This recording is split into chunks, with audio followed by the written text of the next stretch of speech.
Hello everyone. Good morning, good afternoon, good evening. Welcome back to the Visionary YouTube channel. Next जो अपन पढ़ेंगे वो है आंकड़ों का संग्रहण एंड संगठन, कलेक्टिंग एंड ऑर्गेनाइजिंग डेटा। अब हम लोग क्या करेंगे, टेक्स्ट बुक में से एक डेटा लाते हैं और फिर क्वेश्चन पूछते हैं, फिर जाके आप लोग समझेंगे। ओके, तो इसको एक एग्जाम्पल से समझते हैं। मान लो मैंने आपको एक क्वेश्चन किया कि भाई ये बताओ कि तुम्हारे स्कूल में सबसे पसंदीदा गेम कौन सा है। मतलब कौन ऐसा गेम है जो सबसे ज़्यादा खेला जाता है, जो सबसे ज़्यादा लोग उसको पसंद करते हैं। आप क्या करोगे, आप जाओगे, पेपर पेन लोगे, आप सारे दोस्तों के पास जाके पूछोगे एक एक करके कि भाई तेरा नाम सुरेश, कौन सा गेम पसंद करते हो, हॉकी। तेरा नाम नरेश, कौन सा गेम पसंद करते हो, क्रिकेट। तो इस तरह से आप लिस्ट बनाओगे। या जो बच्चा चाहता है कि सबके पास मोबाइल है ही, चलो एक गूगल फॉर्म सर्कुलेट करते हैं। गूगल फॉर्म जानते होंगे आप लोग, राइट? तो आप लोगों को जानना चाहिए गूगल फॉर्म पे जाके क्या करोगे, एक क्वेश्चन बनाओगे कि कौन सा गेम आप पसंद करते हो, उसमें गेम के ऑप्शन दोगे और वो फॉर्म का लिंक सबको भेज दोगे। कुछ भी कर सकते हो, या तो कॉपी पेन लेके जाके सबसे पूछो, या तो एक लिंक गूगल फॉर्म का बना के, या कोई भी डिफरेंट डिफरेंट वेबसाइट्स हैं उसके बना के आप लिंक अपने क्लासमेट्स को भेज दो। अब सब लोग अपना अपना जो पसंदीदा गेम है, जो वो खेलना पसंद करता है, वो वोट करेगा या आपको बताएगा पेपर पेन में। आप व्हाट्सएप पे भी, अगर सबके पास मोबाइल है तो व्हाट्सएप पे भी एकदम तुरंत लिंक शेयर करने की जरूरत भी नहीं है। व्हाट्सएप पे भी पोल बना सकते हो जिसमें क्वेश्चन पूछोगे और ऑप्शंस दोगे, तुरंत व्हाट्सएप पे सारे बच्चे पोल करेंगे, आपके पास रिस्पॉन्स आ जाएगा। वो भी कर सकते हो आप। Got it? तो मान लो कि हम इस डेटा पे पहुंचे हैं। इस तरह से आपके क्लास में जितने भी बच्चे थे, जितने भी स्टूडेंट थे, सबने अपना अपना पसंद का गेम बताया। तो आपने क्या किया, ये इसी को कहते हैं डेटा कलेक्शन, आंकड़ों का संग्रहण। ठीक है, ओके। आपने डेटा कलेक्ट कर लिया। कुछ इस डेटा को देख के कुछ फील हो रहा है क्या? नहीं। अभी मुझे इसको ऑर्गेनाइज करना पड़ेगा, है ना। अब मान लो अभी हमारे पास कम डेटा है तो हम देख के थोड़ा पढ़ के बता सकते हैं कि क्या है क्या नहीं, कुछ क्वेश्चन का आंसर दे सकते हैं। बट यही डेटा अगर ऑर्गेनाइज्ड रहेगा तो आप बहुत सारे क्वेश्चंस का आंसर दे सकते हो। जैसे अभी मैं पूछूं आपको कि ये आपके क्लासमेट का डेटा है, मान लो आपके क्लास में सबसे ज्यादा पॉपुलर गेम कौन सा है, क्या करोगे आप इसका आंसर देने के लिए? क्वेश्चन समझ गए आप? मैंने पूछा इस डेटा को देख के बताओ कि कौन सा गेम सबसे ज्यादा पॉपुलर है। क्या करोगे? सोचो।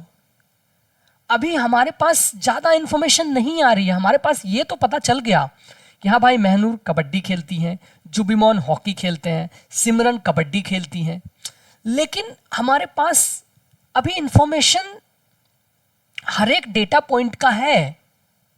बट मैं क्वेश्चन पूछ लिया हूं अभी कि सबसे ज्यादा पॉपुलर कौन सा है।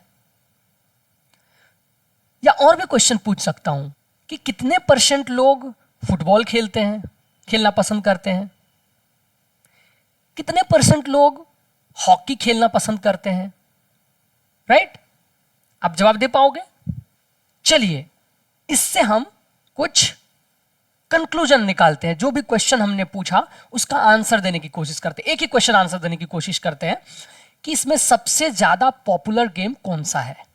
ठीक है, चलिए क्या करेंगे, एक टेबल बनाते हैं। ओके, अब हम लोगों ने डेटा कलेक्ट कर लिया। अब पावर समझने के लिए डेटा कलेक्शन का हम चलते हैं, एक टेबल बनाते हैं। फिर जब उससे हमने जो क्वेश्चन किया उसका आंसर मुझे मिलेगा, तब हमें समझ में आएगा कितना पावरफुल है। तो हमने एक टेबल बनाया। अब मैं क्या करता हूं, इस टेबल में इस कॉलम का नाम रखते हैं नेम ऑफ गेम। गेम का नाम, कौन सा गेम है, ठीक है। यहां पे रखते हैं मिलान चिन्ह, इंग्लिश में टैली मार्क्स, और यहां पे रखते हैं विद्यार्थी की संख्या। मतलब इसको और दूसरा कॉलम बोल सकते हो बारंबारता, इंग्लिश में फ्रीक्वेंसी। समझेंगे, मतलब समझेंगे, अभी आप कॉलम का नाम सिर्फ याद रखो, ठीक है। ओके, नेम ऑफ गेम, कौन कौन सा गेम है तो देखते हैं। कबड्डी, हॉकी, लिखते हैं नेम, कबड्डी, हॉकी, क्रिकेट, सतोलिया, ठीक है। हमने सारे गेम का नाम लिख लिया। आप यहां पे सीरियल नंबर भी दे सकते थे, 1 2 3 4 5 6, टोटल 6 टाइप के गेम थे जो आपके स्कूल में खेल रहे हैं लोग, और हमने गेम का नाम लिख लिया। अब हम दो चीजों के बारे में सीखते हैं पहले, उसके बाद इस डेटा पे आएंगे, टैली मार्क्स और frequency. Tally marks and frequency. पहले सीखते हैं फ्रीक्वेंसी के बारे में, ठीक है।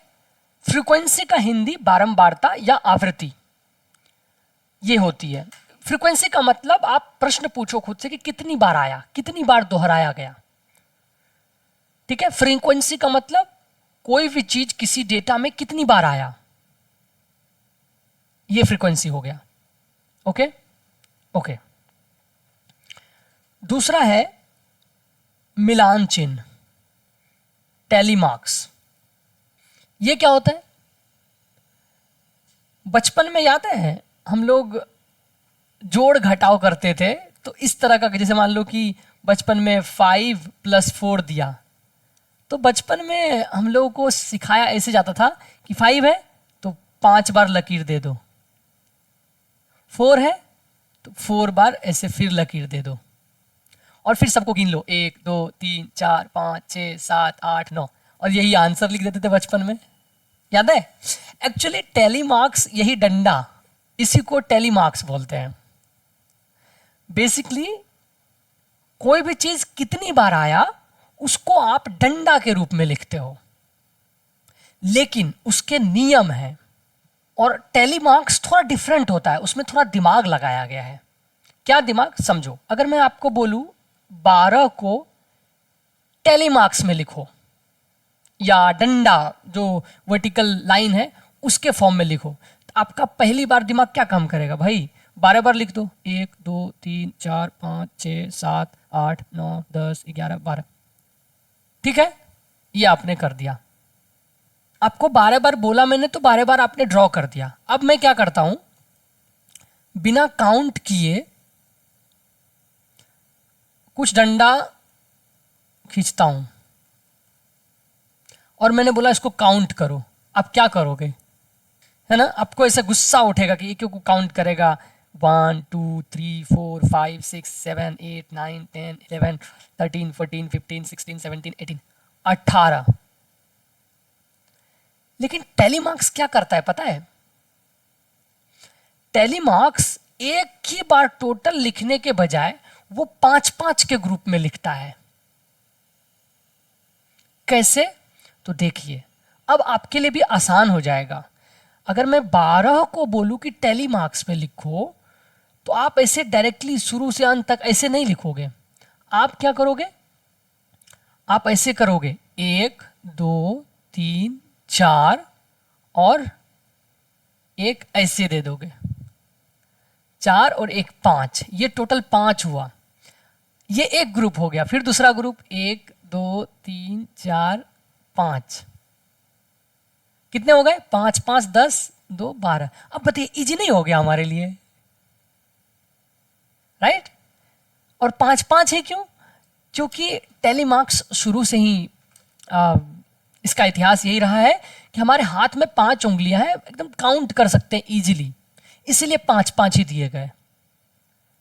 ठीक है, हमने तुरंत एकदम 5-5 का ग्रुप बना के, टेलीमार्क्स ये है, बस यही है टेलीमार्क्स, यही कंसेप्ट है। जैसे मान लो इस तरह से रहेगा, कितना भी करके दे तुरंत आप काउंट कर लोगे। 5-5 का ग्रुप है, 1 2 3 5 तिया 15 16 17 18, यही टेलीमार्क्स है। अब समझ में आ गया? ओके, नहीं समझा कमेंट में बताना, फिर से करेंगे। अब हम लोग क्या करते हैं, हम लोग ये चेक करते हैं कि कबड्डी के बारे में देखते हैं कि कितने विद्यार्थी ने कबड्डी को लाइक किया। बेसिकली फ्रीक्वेंसी चेक करते हैं कबड्डी का इस डेटा में। तो आप इसमें काउंट कीजिए कितने लोगों ने कबड्डी को पसंद किया, काउंट कीजिए। 1 2 3 4 5 6 लोगों ने कबड्डी को पसंद किया। तो फ्रीक्वेंसी क्या हो गई कबड्डी की? 6। बस यही फ्रीक्वेंसी है, अब काउंट करो। अब आप टेलीमार्क्स भी सीख गए हो लिखने के लिए। इस 6 को टेलीमार्क्स में कैसे लिखेंगे? 1 2 3 4 5 6। नेक्स्ट क्या है? हॉकी। इसी तरह हॉकी का चेक करो, इसी तरह क्रिकेट, पिट्टू, बैडमिंटन एंड फुटबॉल, सबका डेटा अभी लाओ। सब लोग करो, मैं करके आता हूं। वीडियो लंबा ना हो इसके लिए मैं करके आता हूं। आई होप सबने ये टेबल फिलअप कर लिया होगा। अब अगर मैं आपसे क्वेश्चन पूछूं कि बताओ सबसे ज्यादा पॉपुलर गेम कौन सा है, तो क्या देखोगे आप कि कौन सा गेम सबका सबसे ज्यादा फ्रीक्वेंसी है, राइट? तो देखो सबसे ज्यादा बड़ा कौन सा है? ये 8। तो बेसिकली हॉकी सबसे ज्यादा पॉपुलर है आपके स्कूल में। आप समझ रहे हो? अब हम लोग जवाब दे सकते हैं, ये इंफॉर्मेशन बन गया। अब एक और क्वेश्चन पूछ सकते हैं, सबसे कम पॉपुलर कौन सा गेम है? तो देखो बैडमिंटन है कि नहीं, सबसे कम पॉपुलर बैडमिंटन है कि नहीं। तो अगर आपके पास स्टूडेंट, जैसे आपने कलेक्ट किया कौन सा इसमें मेल है कौन सा फीमेल है, तो और भी क्वेश्चन पूछ सकते थे टेबल बना के कि फीमेल में कौन सा गेम पसंद है, मेल में कौन सा गेम पसंद है। तो इस तरह से डेटा कलेक्शन के बाद ऐसा पिक्चर क्लियर होता जाता है। तो अभी हमने डेटा को कलेक्ट किया और यहां पे देखो फ्रीक्वेंसी, टेलीमार्क्स, इसको डेटा को, इसको कहते हैं ऑर्गेनाइजेशन ऑफ डेटा। संगठित किया डेटा को, ऑर्गेनाइज। तो collection, data collection and data organisation दोनों हमने सीखा। और आप इस चीज का इस्तेमाल बहुत सारी चीजों के लिए कर सकते हो, ठीक है ना? आप सोचो, आप इस ज्ञान का इस्तेमाल बहुत अच्छे से कर सकते हो, राइट? तो प्लीज ऑलवेज बी मैथमेटिकल।